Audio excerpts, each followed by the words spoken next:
Okay, much like Anton van Lickerschwip, we're gonna Van Leeuwenhoek, come on. all right, like young Anton van Letterbox, we have. Am I ever gonna get that right?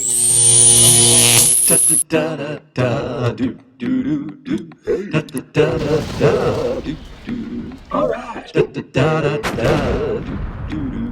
Hey now. Mr. Kovacs class. It's Mr. Kovacs class. You might learn a ton. It's Mr. Kovacs class. It's interesting too. It's Mr. Kovacs class. And he's super cool. It's Mr. Kovacs class.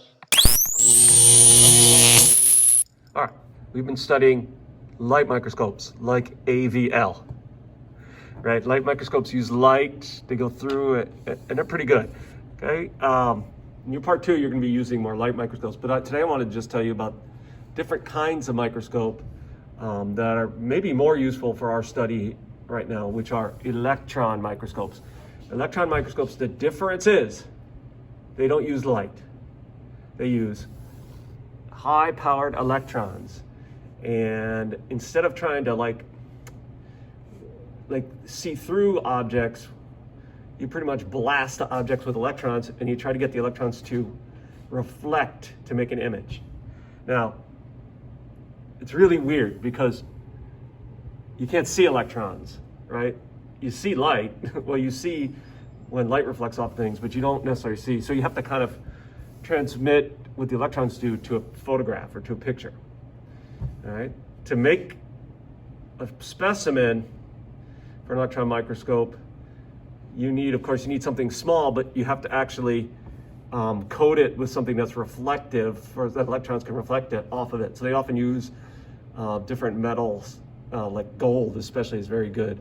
And then when you put the sample in the microscope on the stage, you need to remove all of the air particles away from the specimen, because otherwise the air particles will deflect electrons and you get a blurry image. So electron microscopes, there's really 2 different kinds. Well, really they're more than that, but for our purposes there's 2. There's called a scanning electron, an SEM, and these are the ones that gives great images of the surfaces of things. Like these are pollen grains. One thing about electron microscopes, since they don't use light, you don't get any color, because color is a function of light. Right? Here's a paramecium, right? So this microscope is a great picture of the surface. Look at all that furry cilia. Right? Now you might be saying, well, Mr. Kovac, you said they don't produce color images, and they still don't. So like this image, taken from an electron microscope, there's a paramecium, and then he's swimming along in some water. There's some algae and some other little small ones are probably bacteria and things like that. Why is it colored? Because after the picture was taken, it was then colorized, using like a paint program so that things would stand out. So you'll see that a lot. Right, like here's some red blood cells. This is actually a picture of a cut. There's little red, right? Those are red blood cells. This white one here is a white blood cell. And then all these little yellow lines are what we call fibrin. They're proteins that are, their job is to form a net to keep you from losing too much blood when you get a cut. It's cool, we can actually see it with the electron microscope. I love this image. This is hair on your head, and hair, it looks like 2 big tree trunks coming out of the ground, and on the ground, of course, all these little like cornflakes, those are skin cells. Oh, some skin cells. And I'd be remiss if I didn't share with you one of the things that likes to eat skin cells the most, dust mites. They're all over, but look, see the little cornflakes of skin cells? They're eaten by dust mites. They live in your pillows and in your bedding and in your clothing and stuff like that. But that's not bad, because if they weren't there, we'd be wading through the skin cells of 7th graders in this room.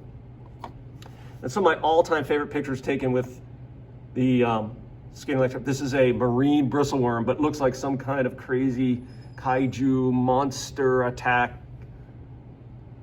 But obviously it's super small. But look at that thing. All right, that's a cool one. I like that one.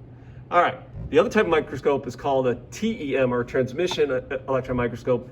It's a little bit different. You still have to, this one you actually cut super thin specimens, and you are trying to bombard with electrons to pass through the specimens. You're not trying to get the surface of the specimen, you're trying to get the insides. And these are really useful for looking inside cells and seeing the different parts of cells. Right, here's a typical cell. Again, they make black and white images, but these have been colorized. And you can see these different parts, right? Nucleus, and then there's other things going on out there. And what we're gonna discover is what are those other things and what do they do. Love this picture. This is a T4 bacteriophage attached to the cell membrane of a bacterial cell. So bacteria we know are small. Viruses are way smaller. And they basically inject, but to me it looks like a little spaceship landing. And then like this is another virus. This is COVID-19, right? It's called a coronavirus because it's got this halo of this crown of proteins. And what a lot of viruses do, like this one, is those proteins latch onto proteins on a cell membrane. It's almost like a switch or a key, and then they can dump their insides into the cell. Creepy. We're going to spend more time with viruses later. All right, so you got two different types of microscopes, light microscopes, which we use in class, and then we get a lot of good images from electron microscopes, and there's different types of electron microscopes. All right, let's see, what are we going to do in class today?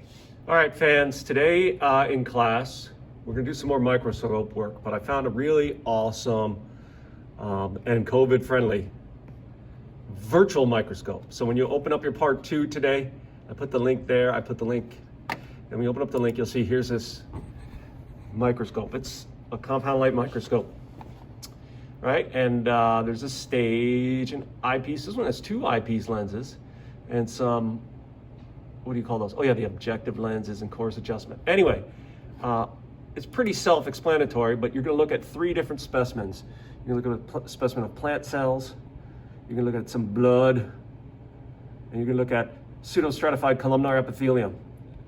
Right? At each specimen, you need to find that specimen with the virtual microscope at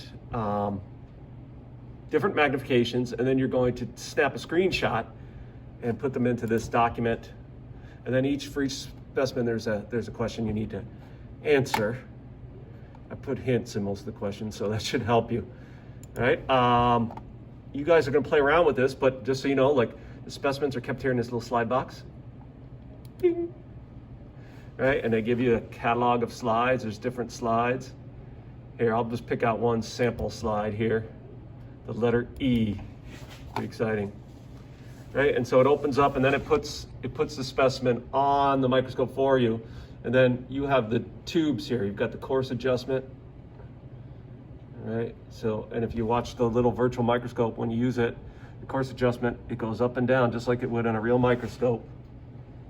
And then you want to get it into focus and fine focus. You can move the specimen around in the field of view. Right? You can change the amount of light. Get a nice good image. And then you can go up in magnification. And it'll do that for you. All right, so there it is. I went from 4x to 10x. And then you can go up to 40x. And there it is, right? And you can see that at 40x, you need to adjust the focus and the light. Anyway, and then you remove the slide up here. So yeah, you have 3 slides. They're all kept in the slide box. Yeah, have fun with this. And then on next week, we're going to learn how to prepare our own specimens back on the real microscope. So that's today's part 2. Have a good one, folks.